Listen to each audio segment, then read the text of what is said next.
Barchaga salom do'stlar. Sizlar bilan Benji. Bugungi videoda sizlarga VK Event haqida gapirib bermoqchiman. O'sha VK Eventdan kim qayta foydalangan bo'lsa, o'sha hammani akkaunti blok qilib va akkaunt ichidagi mashina va pullarni musodara qilgan, tortib olgan. Xullas, faqat o'sha inventardagi narsalarga tegmagan xolos.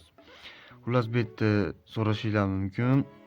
Nimaga bloklandi yo nimaga olib qo'yishadi narsani deb. Hozir shu savollarga javob berishga harakat qilaman. Sizlar bilan Benji Bentai kanali. Like va podpiska bosish esdan chiqmasin va men boshladim. Birma-bir tushuntirishga harakat qilaman. Birinchi savol, bloklanish sababi nima? VK Event kirib kelishi bilan uning ichida har xil prizlar bo'ladi va главный priz hamma bilgan Divan Mobil bo'ladi va bu mashinani olish uchun har 10 minutda ko'chalar bor joyda paydo bo'ladigan kartochkalar bo'ladi va shu kartochkalarni yig'ib to'plaganingizdan keyin Divan Mobilni berardi va uni narxi 5 million, parkovkaga 3 million 750 mingga ketardi. Ba'zilar o'yladi, yana bitta personaj turib, yana shunaqa qilib sovg'a qilaman deb o'yladi, lekin bu shunchalik oson emas edi.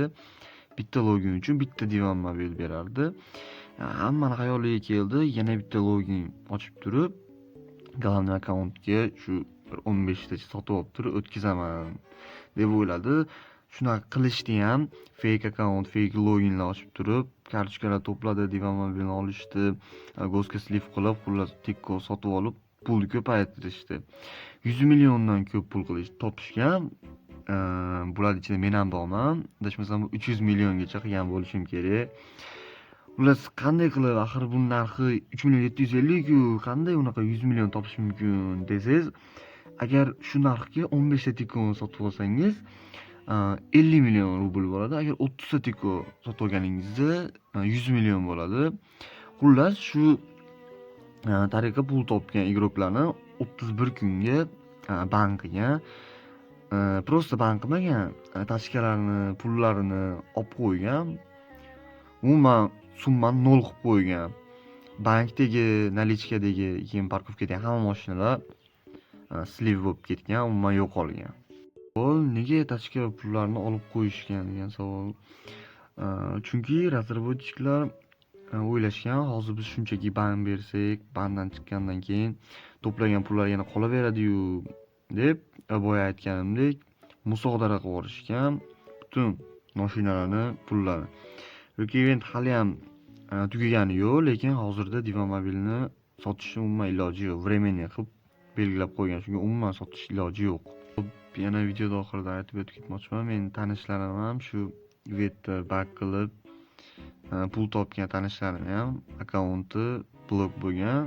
Hamma shu ish qilgan igroklarning akkaunti bir vaqtda bloklangan. Shu где-то bir 10:30larda 29-dekabr soat 10:30larda bo'lgan. Meniki bloklanmagan, chunki men undan oldin boshqa loginga ko'chirib olgan bo'lganman, lekin bilmaganman.